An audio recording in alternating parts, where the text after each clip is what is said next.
This module will provide a high-level introduction to Chapter 12 of the PMBOK Guide, the Project Procurement Management Knowledge Area.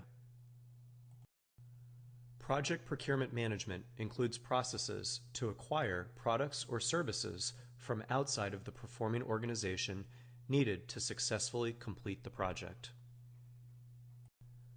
The PMBOK Guide defines project procurement management through 3 project management processes.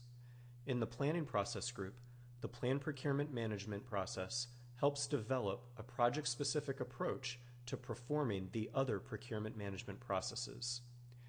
This process will also help to determine which project materials, equipment, or services will need to be procured. In the executing process group, the conduct procurements process involves identifying potential sellers and selecting sellers and developing contracts with the sellers.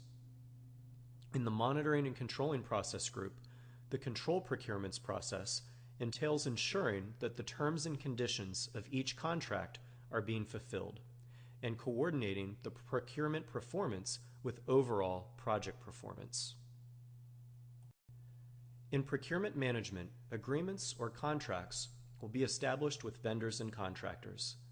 The buyer will often be able to influence the type of contract which is used based on how well the scope of work can be defined and the best way to manage potential changes in the project environment. The first group are fixed price style contracts. These will generally minimize buyer-related risks, putting most of the cost of changes on the seller.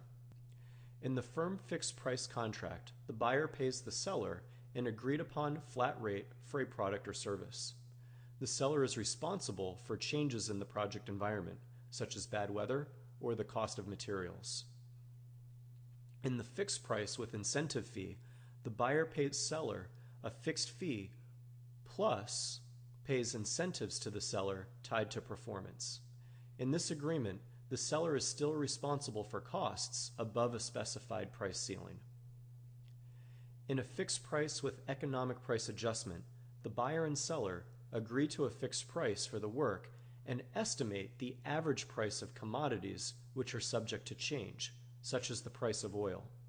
At the end of the contract, the costs of the commodity will be reconciled and one party may reimburse the other. This helps minimize seller risk when changes in the project environment are related to material costs. The next major category is cost-plus style contracts. In this agreement, the seller minimizes risk by being reimbursed for all direct costs. Their profit can be represented through a fixed fee, an incentive fee, or an award fee. In cost-plus fixed fee contracts, the seller profit is tied to a fixed amount rather than performance. The seller still bears some risk in this agreement since they receive the same profit regardless of their level of effort. In cost-plus incentive fee contracts, the seller profit is tied to agreed-upon performance criteria. A cost-sharing formula is used to reward or penalize seller performance. In cost-plus award fee contracts, the seller profit is tied to the buyer's satisfaction as determined by a subjective performance criteria. Since this can be difficult to administer, the cost-plus award fee is not a common agreement type. The final contract type is the time and material style contract. In this agreement, the seller is reimbursed for all of the costs and time of work. Therefore, the seller profit is tied to their labor rates. Since time and materials contracts generally place more risk to the buyer, they should only be used when a precise statement of work cannot be clearly described. The buyer can minimize their risk by placing limits for cost or time that cannot be exceeded by the seller. In the context of managing a project, you will be the buyer in the context of procurement management. However, it is useful to address and understand this topic from both the buyer and seller perspectives.